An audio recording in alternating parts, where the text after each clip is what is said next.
جب میں اس کی بارگاہ میں عرض کروں گا نا مالک بڑے دروازوں پہ گیا ہوں کوئی نہیں میری سنتا، بڑے درد کے ساتھ میں نے کہا ہے پر فریاد کو کوئی نہیں پہنچا، اے اللہ تو ہی میرا رب ہے، پھر تجھے نہ کہوں تو کس کی بارگاہ میں جا کے کہوں؟ میں بیمار ہوں اور شفاؤں کے لیے ترس گیا ہوں، میں مقروض ہوں اور جان چھڑانے کے لیے ترس گیا ہوں، میں کمزور ہوں اور سعادت پانے کو ترس گیا ہوں، میں بے کیف ہوں اور سجدوں کی لذت کے لیے بے چین ہو گیا ہوں، میں بے کیف ہوں اور چاہتا ہوں میرا قرآن پاک کی تلاوت سے دل لگے، پر مالک جب توفیق تو دینے والا ہے تو پھر تجھ سے نہ کہوں تو میں کس سے جا کے کہوں؟ نبی پاک صلی اللہ تعالی علیہ وسلم نے فرمایا 2 آنکھیں دوزخ میں نہیں جائیں گی۔ یا رسول اللہ صلی اللہ علیہ وسلم اتنا کرم، وہ 2 آنکھیں کون سی ہیں؟ فرمایا ایک وہ جو اللہ کی راہ میں رات جاگتی رہی، کسی سرحد پر پہرا دیا، کوئی ڈیوٹی کی، کوئی خدمت کی راہ خدا میں، جو آنکھیں بیدار رہی راہ خدا میں، دوزخ میں نہیں جائیں گی۔ اور دوسرا فرمایا جو رب کی یاد میں رو پڑی، جس سے خشیت آئی، جو ڈر گیا پر ڈرا اللہ کے لیے، آنسو فار سیل نہ ہو، کوئی اداکاری کا ماحول نہ بنائے، وہ اس طرح نہ ہو رو رو کے دعا، رکت انگیز دعا، اور فلاں کیا بات، فلاں کے بڑا رلایا اور فلاں میں بڑا درد تھا اور فلاں کے آنسو نکل آئے اور پیر صاحب قبلہ رو ہی پڑے، فار سیل نہ ہو چیزیں، اداکاری نہ ہو، اس کی طبیعت پر پورا اثر ہو۔ اور جب خشیت کے ساتھ وجود کانپتا ہے، وہ کسی نے کہا تھا کہ آنسو قربت کا سبب ہوتے ہیں، جب آپ کی روح کسی کی روح سے ملتی ہے تب آنسو نکلتے ہیں۔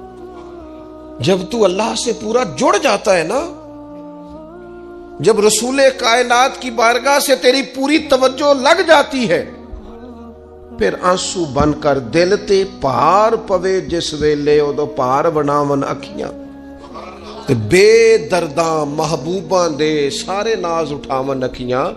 عزیز دوست، جب آپ پورے طور پر جڑ جاتے، او یارو کتنا روئے ہیں مسلمان اقوام متحدہ کے سامنے جا کے، کتنی قراردادیں پیش کی تم نے سلامتی کونسل میں، حتیٰ کہ مسلمانوں کے جو امیر ملک تھے ان کی تنظیمیں بنی، کوئی مسلمانوں کی داد رسی کو نہیں پہنچا۔ میری کو بہت لمبی عمر تو نہیں ہے، پر میں نے برما میں مسلمانوں کے کٹتے ہوئے حالات دیکھے، خبریں آئیں، ہم نے دیکھی، کٹتے اور سسکتے مسلمان ہم نے دیکھے۔ ہم نے دیکھا لیبیا پہ حملہ ہوا اور ٹوٹ گیا سارا ملک۔ میں نے وہ منظر دیکھا جب غوث پاک کے بغداد میں بمب گرے۔ ہم نے وہ دور دیکھا جب کسی نے خبر دی کہ کربلا میں پھر سے کربلا برپا ہے۔ ہم نے وہ منظر دیکھا جب پتا چلا کہ پھر سے مولا علی کے نجف اشرف کو اجاڑا جا رہا ہے۔ ہم نے وہ سارے منظر بار بار دیکھے، بار بار سنے، اور اب تو شرم آتی ہے۔ میرا دل کرتا ہے میں فلسطین کا نام نہ لیا کروں، شرم آتی۔ یہ کوئی ہماری تقریروں کے موضوع ہیں؟ یہ کوئی ہمارے کالم لکھنے کے عنوان ہیں؟ یہ کوئی ہمارے موبائل پہ لگانے کے سٹیٹس ہیں؟ یہ تو شرم سے مر جانے کا مقام ہے۔ یہ کوئی گردنیں اٹھا کے بات کرنے والی بات ہے؟ یہ موبائل پہ ایک دوسرے کو ویڈیو دکھانے کا منظر ہے؟ رمضانوں میں، شاموں میں اپنے اپنے بچوں کو سینوں سے لگا کے افطاریاں کرانے والوں اور بچوں سے پوچھنے والوں کہ پتر تو کی کھانا ہے، اس سے پوچھ لے اس کی مرضی کیا ہے۔ تمہیں پتہ ہے فلسطین کی بیٹیاں بھی سیدہ خدیجۃ الکبریٰ کی بیٹیاں ہیں، وہ مومنوں کی مائیں ہیں تو ان کی بھی تو مائیں ہیں نا۔ فلسطین کی بہنیں بھی صبح قیامت حضرت فاطمہ کے پلو میں پناہ لیں گی۔ نبی پاک صلی اللہ تعالی علیہ وسلم نے فرمایا من اذا مسلمن فقد اذانی۔ میں کیسے وہ بات آپ کے دلوں تک اتاروں کہ حضور نے فرمایا جب میرے مسلمان کو تکلیف ہوتی ہے تو مجھے تکلیف ہوتی ہے، مجھے درد ہوتا ہے۔ اس رسول کی امت جو کافروں کی رسیاں زور سے باندھی جائیں تو حضور فرمائیں ڈھیلی کر دو، یہ ہائے ہائے کرتے ہیں تو مجھے نیند نہیں آتی. اگر بدر میں قیدی بنا کے لایا گیا کافر ہائے ہائے کرے تو حضور کو نیند نہیں آتی، تو مجھے بتاؤ کہ فلسطین کی بیٹیاں ہائے ہائے کرتی ہیں تو گنبد خضرا میں محبوب کو آرام ہے؟ میرے عزیز، بے حسی کی زندگی، چھوٹے موٹے بیانات، تو بھی کہہ دے تھوڑا سا فلانے کا بیان نہیں آیا، کیا کرنا ہے بیان دے کے، کیا بات کرنی ہے تذکرہ کر کے؟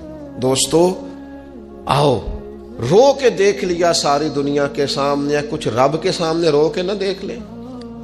اب اسے کہے نا، اب حضور کی بارگاہ میں عرض کر کے نہ دیکھ لے کہ تجھ سے فریاد ہے اے گنبد خضرا والے، اب کعبے والوں کو ستاتے ہیں کلیسا والے، اور کی اگر تو نے دل مسلم کی دل جوئی نہیں، پھر ہمیں تانا دیں گے بت کہ مسلم کا خدا کوئی نہیں.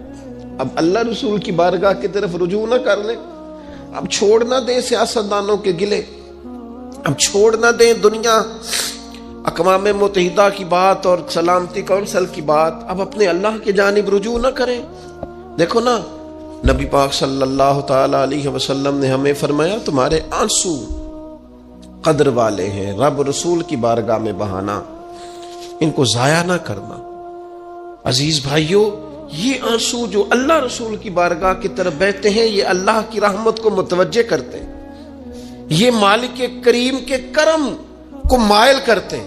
ہمارا مسلح آباد ہونا چاہیے. وہ مجھے ایک دوست کہنے لگے صرف دعا کریں فلسطین کے لیے، آپ نے کہا جم کے دعا کریں، صرف دعا کرنے سے کیا ہوتا ہے؟ میں نے کہا دعا کرنے سے پہاڑ ہل جاتے ہیں اپنی جگہ سے. میرے رسول پاک رات کو دعا کریں تو صبح فاروق اعظم جیسے لوگ آ جاتے ہیں دین اسلام. نبی پاک علیہ السلام رات دعا کریں نا، دعا، اور بدر کی رات حضور دعا کریں تو اللہ 7,000 فرشتوں کو بھیج دیتا ہے مسلمانوں کی مدد کے لیے. صحابہ فرماتے ہیں میدان بدر میں ہم کسی کو قتل کرنا چاہتے تھے، لیکن اس کی گردن پہلے سے کٹ کے گر جاتی تھی، فرشتے آئے ہوئے تھے. آج ہمارے ساتھ اللہ کی مدد ناراض ہو گئی ہے، ہم سے رب کی مدد ناراض ہے. ہماری مجموعی غلطیاں، قومی کوتاہیاں، بددیانتیاں، رشوت خوریاں، ہمارے جھوٹ، ہماری بد اخلاقیاں، مجموعی طور پر سوسائٹی کی مادہ پرستی، اخلاقی رویوں کی گراوٹ، لوٹنا، اپنا حصہ وصول کرنا، جگہ جگہ پہ کمیشن مقرر کرنے، ہر شخص کا ذات کے لیے سوچنا، اللہ کی مدد پھر روٹ جایا کرتی ہے، ناراض ہو جایا کرتی ہے. سب سے ضروری کام یہ ہے، سب سے ضروری کام کہ اللہ کی مدد شامل ہو.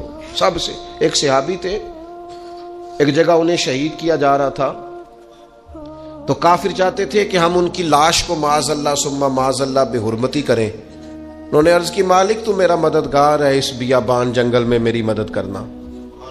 شہد کی مکھیاں آ گئیں، ان کے پورے وجود کو چھپا لیا، کوئی چیز قریب آئی نہیں. اور لوگ کہتے ہیں مکھی اٹھ کے بیٹھے تو زخمی کر دیتی ہے، لیکن وہ اٹھ کے گئیں تو وجود پہلے سے زیادہ تر و تازہ تھا. اللہ نے محفوظ کر لیا وجود ان لوگوں کا، اللہ نے حفاظت فرمائی، اللہ کی مدد شامل تھی. اللہ کی مدد. ایٹم بم تم نے بنا لیے، ہتھیار تم نے سجا لیے، دولتیں تم نے جمع کر لی، بڑے بڑے تم نے ادارے قائم کیے. اب ایک کوشش اور بھی کرو، رب رسول کی بارگاہ میں رو تاکہ تمہیں اللہ کی مدد بھی ملے، تمہارے اندر حوصلہ بھی پیدا ہو، تمہارے اندر شعور بھی بلند ہو، اپنی ذات سے اٹھ کر سوچنے کی تمہیں طاقت بھی میسر آئے. میرے عزیز، اگر اس کی بارگاہ میں رونا آ جائے نا، اس کی بارگاہ میں اسے منانا آ جائے، تو پھر تو کیفیات ہی کچھ اور ہو جاتی ہیں. کتنا کو روئیں بھلا؟ حضور فرماتے ہیں بہت لمبا تم نہ بھی نہ رونا، اگر مکھی کے یا مچھر کے پر کے برابر بھی تمہارے آنسو نکل گئے نا، میں اب اس سے زیادہ کیا آپ کی بارگاہ میں بات عرض کروں. حضور فرماتے ہیں ایک مکھی اور مچھر کے پر کے برابر بھی تیری آنکھ سے آنسو نکل آیا، شرط یہ ہے نکلے ریاکاری کے لیے نہیں، نکلے اللہ کی رضا کے لیے، اس کی خشیت میں نکلے. فرمایا اگر مکھی کے پر کے برابر بھی تو رو پڑا تو اللہ تعالیٰ تیرے لیے دوزخ سے آزادی لکھ دے گا۔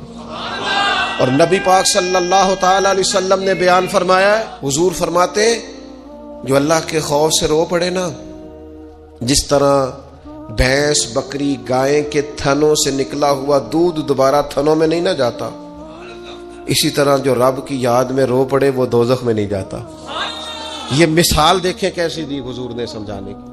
اگر کبھی رونا آئے اس کے لیے تنہائی کا انتخاب کریں، مجمع میں نہیں۔ ایک بندے کو حضرت عمر نے مجمع میں روتا دیکھا تو فرمایا یہ کام تو اکیلے میں کرتا، تیرے لیے برکت والا ہوتا، تیرے آنسو نکلے، تیرے رخساروں پہ بہیں۔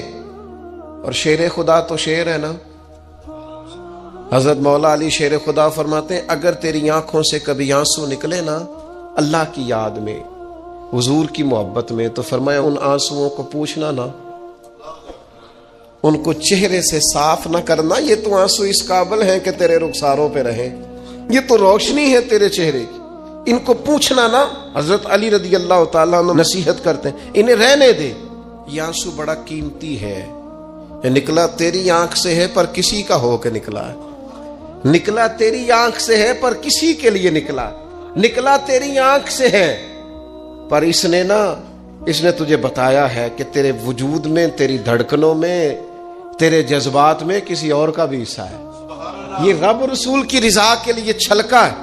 وہ حضرت شیخ سعدی رحمت اللہ تعالی علیہ آپ مہمان نواز بڑے تھے حضرت سعدی۔ کچھ لوگ نا بڑے مہمان سارا دن یہی سوچتے رہتے ہیں کسی کو کھلانا کیسے ہے جی، دنیا آوے کھا کھا جاوے تے راضی ہووے بلا۔ تو حضرت سعدی مہمان نواز بڑے تھے تو قرضہ چڑھ گیا، قرضہ صرف مہمانوں کو کھانا کھلانے کا ہی تھا۔ تو ایک دن سارے ہی قرض کھا کے بیٹھ کے کہنے لگا بابا پیسے دیں گے تو جائیں گے، پیسے رکھ، سب جھگڑا کر رہے ہیں۔ تو حضرت سعدی کہتے ہیں وہ مطالبہ کر رہے ہیں پیسے دو اور مجھے ٹینشن ہے، ان کو کھلایا پلایا کچھ نہیں۔ تھوڑی دیر گزری تو ایک بچہ آ گیا کچھ بیچتا بیچتا، اس نے آ کے کہا نوجوان نے کہ جناب میں مجمع دیکھتے ہیں تو بعض لوگ بیچنے والے آ جاتے ہیں، اس نے وہ چیز بیچنے کے لیے سامنے کی تو کہنے لگا لینی ہے، تو حضرت فرمانے لگے میرے مہمانوں کو دے دو کھا لیں۔ انہوں نے دے دی، اب وہ کہنے لگا پیسے، تو حضرت بڑے پریشان ہوئے، کہنے لگے بیٹا آپ بھی بیٹھ جائیں، یہ بھی سارے پیسے لینے ہی آئے ہیں، ان کو ملیں گے آپ کو بھی مل جائیں گے۔ تو وہ نوجوان رو پڑا،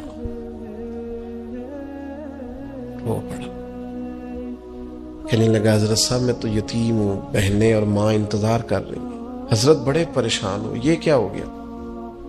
فٹافٹ سوچنے لگے کہیں سے بندوبست ہو اور اس کو میں فارغ کروں۔ وہیں بیٹھے تھے کہ ایک عقیدت مند نذرانہ لے کے آیا، ڈھیر سارا نذرانہ پیش کیا، حضور میرا دل کرتا ہے، اور حضور کا فرمان ہے جو بن مانگے ملے وہ اللہ کی طرف سے، اسے قبول کرو جو بغیر چاہت کے آئے۔ تو اس نے نظر پیش کی تو وہ ڈھیر سارا نذرانہ تھا، حضرت نے جن کے پیسے دینے تھے سب کو دیے، اس کو بھی دیے، سب قرضے ادا کر کے بھی تھوڑے سے بچ گئے۔ تو ایک بندہ صاحب دل تھا، کہنے لگا حضرت ہم بڑے دنوں سے آ رہے تھے، پیسے نہیں مل رہے تھے، آج کیسے مل گئے؟ فرمانے لگے تم میں کو رونے والا کوئی نہیں تھا، ایک بھی رونے والا ہو تو باقیوں کا کام بھی۔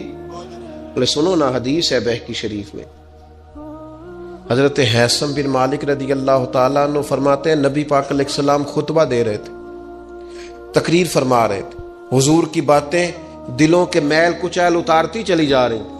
فرماتے ایک شخص نبی پاک علیہ السلام کے سامنے بیٹھ کر حضور کی گفتگو سن رہے تھے، وہ رو پڑے، ساری گفتگو چھوڑ کے نبی پاک صلی اللہ تعالی علیہ وسلم کی توجہ اس شخص کی طرف ہو گئی۔ ہوا کیا ہے؟ وہ تقریر سنتے، بات سنتے بس رو پڑے۔ تو نبی پاک علیہ الصلوۃ والسلام فرمانے لگے آج اگر وہ سارے مومن بھی یہاں موجود ہوتے جن کے گناہ پہاڑوں کے برابر وزنی ہوتے تو اس ایک بندے کے رونے کی وجہ سے اللہ سب کی بخشش فرما دیتا۔ اور نبی پاک علیہ الصلوۃ والسلام فرمانے لگے یہ رویا ہے تو اس کے رونے پر فرشتے بھی روئے ہیں، اور فرشتے دعا کر رہے ہیں کہ اے اللہ یہ جو نہیں روتے نا ان کے حق میں ان کی سفارش قبول کر لے جو تیری بارگاہ میں روتے ہیں، جو تیرے حضور عرض گزار ہوتے ہیں ان کی سفارش قبول کر لے، ان کے حق میں قبول کر لے۔ وہ بڑا رو لیا ہے فیکٹری کے مالک کے سامنے، بڑا رو لیا امیروں کے سامنے، مالداروں کے سامنے، تگڑے رشتہ داروں کو مائل کرنے کی بڑی جد و جہد کر لی، کچھ وقت سحری میں اٹھ کے رب کے حضور نہ روئیں، کچھ وقت سحری میں سجدہ لمبا نہ کریں اس کی بارگاہ میں، کچھ دعائیں اس کے حضور نہ مانگیں۔ میں کہوں گا ماؤں سے پریشان ہے بیٹے، سحری میں دامن پھیلا دو رب کی بارگاہ میں۔ میں کہوں گا والد سے سفارشیں تم نے بڑی ڈھونڈ لی، جدوجہد بڑی کر لی، یاروں سے بڑا کہہ لیا کہ بیٹے کو باہر بھیجنا ہے، کوئی کاروبار ٹھیک کرنا ہے، اب کچھ دروازہ اللہ کی رحمت کا بھی تو کھٹکھٹاؤ نا۔ اور میرے نبی پاک علیہ السلام نے گارنٹی دی ہے، فرمایا ماں باپ اولاد کے لیے جو بھی مانگے اللہ اپنے فضل سے عطا فرماتا ہے۔ اللہ کی بارگاہ کی طرف رجوع کریں، زیادہ توجہ رب کی جانب، اتنا نہ دوڑیں بندوں کے پیچھے، اتنا نہ منائیں بندوں کو، اللہ کی طرف توجہ، اپنے رب کی بارگاہ میں رونا، اللہ رسول کے حضور حاضر ہونا ہے۔ آپ دیکھیے کس قدر جم کے صحابہ حضور کی محبت میں آنسو بہاتے۔ حضرت صوبان بن مالک آ کے روئی پڑے تھے نا، حضور نے خود جا کے پوچھا کیا ہوا، بتانا نہیں پڑا، بس آنسو چھلکے تو نبی کریم نے فرمایا صوبان کیا ہوا؟ عرض کی دل نہیں لگتا، یہاں تو پریشان ہوتا ہوں تو زیارت کر لیتا ہوں، تو جنت میں کیسے دل لگے گا؟ بس وہ روئے تھے نا، حضرت جبریل آ گئے، کہا محبوب رب فرماتا ہے جو اللہ رسول کی اطاعت کریں گے جنت میں بھی اللہ پڑوس عطا کر دے گا۔ رو پڑے تو جنت تک بات چلی گئی، رو پڑے تو میرے عزیز یہ تو ہے نا عام آدمی کا رونا، صحابہ کا رونا۔ اور اگر آنسو نبی پاک کے نکل آئیں تو صحیح مسلم میں، صحیح بخاری میں حدیث ہے، سرکار دو عالم علیہ السلام ان آیات کی تلاوت فرما رہے تھے جو حضرت ابراہیم علیہ السلام کے بارے میں آئیں، جو جناب عیسیٰ کے بارے میں آئیں، جن آیات میں حضرت ابراہیم اور جناب عیسیٰ علیہ السلام نے کہا ہے اللہ بہت سارے لوگ گمراہ ہو گئے، بہت سارے لوگ گمراہ کر دیے گئے، اور جن میں یہ فرمایا کہ یا اللہ جو میری اطاعت کریں گے وہ میرے ہیں، اور جو میری نافرمانی کرے تو ان کے لیے غفور ہے۔ جب اپنی اپنی امت کے گناہگاروں کا تذکرہ جناب ابراہیم اور حضرت عیسیٰ علیہ السلام جو کرتے ہیں، اور قرآن مجید نے جس کا بیان کیا اس کو حضور نے پڑھا تو نبی پاک کی آنکھوں میں آنسو آ گئے۔ یہ مسلم شریف، حضور روئے۔ اللہ کریم نے حضرت جبریل امین کو کہا جبریل جائیے میرے حبیب سے پوچھئے کیا معاملہ ہے۔ حضرت جبریل آئے، حالانکہ رب جانتا ہے، آ کے عرض کی یا رسول اللہ رب فرماتا ہے آپ رو رہے ہیں، تو کہا جبریل امت کے لیے رو رہا ہوں۔ آپ کی توجہ ہے میری بات؟ حضور امت کے لیے روتے ہیں نا، اللہ کرے امتی بھی کبھی نبی کے لیے روئے۔ کہا امت کے لیے رو رہا ہوں، تو حضرت جبریل امین علیہ السلام دوبارہ عرض گزار ہوئے مالک آپ کے حبیب امت کے لیے رو رہے ہیں، تو فرمایا میرے حبیب سے کہہ دے وَلَسَوْفَ يُؤْتِيكَ رَبُّكَ فَتَرْضَىٰ، آپ کا رب آپ کو اتنا دے گا کہ آپ اپنے رب سے راضی ہو جائیں گے۔ اللہ آپ کو راضی کر دے گا، محبوب امت کے بارے میں پریشان نہیں کرے گا۔ اپنی تنہائی کو آباد کریں، اکیلے میں اللہ اللہ کریں، تلاوت کلام مجید کا اس طرح کا ذوق ہو۔ حضرت عمر سنا کرتے تھے تو رو پڑا کرتے تھے، حضرت فاروق اعظم رضی اللہ تعالیٰ عنہ پہلی صف میں قرآن مجید کی تلاوت کر کے روتے تھے تو تیسری صف تک آپ کی ہچکیوں کی آواز جاتی تھی۔ ان لوگوں کا درد ہی سارے کا سارا کتاب و سنت سے، اللہ رسول کی بارگاہ سے ہم نے نا اپنے آپ کو کمزور کر لیا ہے، دنیا داروں کے سامنے رو رو کے، دکھ بتا بتا کے پریشان۔ وہ میرے ایک دوست ہے، ان کی بات مجھے بڑی اچھی لگی، وہ کہتے ہیں تگڑے رشتہ دار آتے ہیں نا تو کئی دفعہ میرا معاذ اللہ جھوٹ بولنے کو دل کرتا ہے، کہتے ہیں حالات کیسے ہیں تو میرا دل کرتا ہے ان کو کہنے کو کہ تم سے بڑے اچھے ہیں، اگرچہ غریب بھی ہے۔ کہتے ہیں میں چڑھتا ہوں کہ بندوں کا کیا کام ہے آ کے میرے لیے پریشانی کا اظہار کریں اور کہیں کوئی حکم ہوا تو بتانا کیا مطلب ہے۔ وہ کوئی شاعر تھا نا، تو کوئی بندہ 5 روپے پھینک گیا اس کو، اس نے کہا جی آپ کو ضرورت ہوگی، تو بڑا دانشور آدمی تھا، اس نے کہا اٹھ اپنے پیسے لے جا، مجھے ضرورت ہوگی تو اللہ رسول سے مانگ لوں گا۔ اس نے کہا یہ آرزوئے طلب اور میں آپ سے کروں، تیرے جیسے بندے ہم مجھے دیں گے؟ یہ آرزوئے طلب اور میں آپ سے کروں، یہ بھیک اس کو دیجئے جس کا خدا نہ ہو، میں رب رسول کی بارگاہ میں رو لوں گا۔ مجھے اللہ کی بارگاہ سے ملو. کتنا ملے گا؟ وَيَرْزُقْهُ مِنْ حَيْثُ لَا يَحْتَسِبُ. اتنا ملے گا کہ بندے کا گمان بھی نہیں ہوگا. ایک بہت بڑا سیٹھ آ گیا ایک دفعہ ہمارے بزرگوں کے پاس، بہت بڑا مالدار امیر کبیر آدمی. تو ہاتھ ڈال کے کوٹ میں کہنے لگا مدرسے کا کتنا کو خرچہ ہے؟ فرمانے لگے آپ بات کریں. کہنے لگا جی میرا خیال ہے آپ سارا میرے ذمہ ہی لگا دیں، 100 200 400 روپے آپ چھوڑ دیں. تو فرمانے لگے آپ دیں گے پھر حساب بھی کریں گے. ہمیں وہ رب دیتا ہے جو بے حساب ہی دیتا ہے اور حساب کی رسوائی بھی نہیں ڈالتا. لہذا آپ کا جو انداز ہے وہ بتاتا ہے کہ آپ کے لہجے میں وہ والا انداز. وہ کچھ لوگ آ کے نا جی وہ کہتے ہیں جی کسی کو پیسے لگن والے نے سانو دسو اسی لا دئیے. میں کہ تسی کدھر اور ہی لا لو. اگر آپ کو کسی پر اعتماد ہی نہیں ہے، آپ کا لہجہ ہی کچھ اور طرح کا ہے، تو اس کا معنی کیا ہے؟ میرے عزیز، لوگ تو تھوڑا دیتے ہیں تو پریشان کرتے ہیں.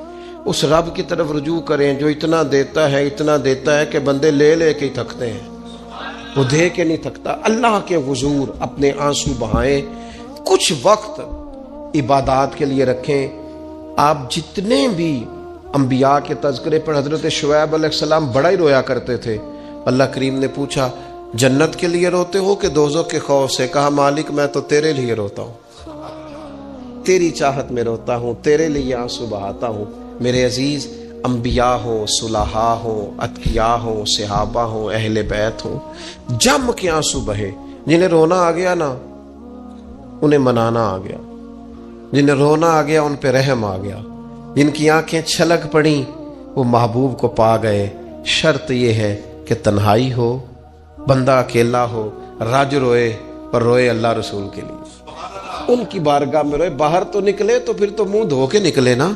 آنسو بندوں کو نہیں دکھانے، آنسو اللہ رسول کو. میری آپ سے درد سے گزارش ہے، میں نے جیسے کہا نا دعائیں بڑا انقلاب برپا کرتی ہیں.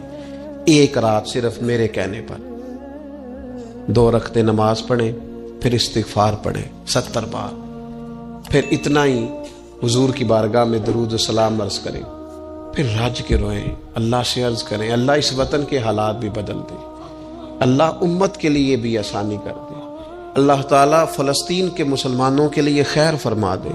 ہم اگر اجتماعی طور پر اور انفرادی طور پر اپنے رب کی بارگاہ میں دعاؤں کا رشتہ